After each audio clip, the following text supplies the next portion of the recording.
Metro 3 यामुळे सर्वांना कामावर येताना, कार्यालयातून घरी जाताना वातानुकूलित व जलद प्रवासाचा अनुभव घेता येणार आहे। मेट्रो 3च्या पहिल्या टप्प्यातील स्थानक आरे, SEEPZ, MIDC Andheri, Marol Naka, Chhatrapati Shivaji Maharaj international airport terminal 2, Sahar road, Chhatrapati Shivaji Maharaj international airport terminal 1, Santacruz, Vandre colony, BKC। कसा असेल मेट्रो 3चा पहिला टप्पा? आरे ते BKC पर्यंत मुंबई मेट्रो 3चा पहिला टप्पा असणार।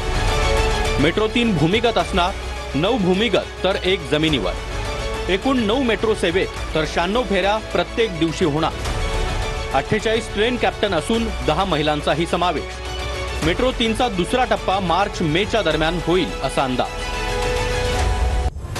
मेट्रो 3च्या तिकिटाचे दर: मार्ग आरे ते BKC 10 स्थानक, आरे ते सिब्स 10 रुपये, आरे ते MIDC अंधेरी 20 रुपये, आरे ते मरोळ 20 रुपये, आरे ते SSMIA 30 रुपये, आरे ते BKC 50 रुपये।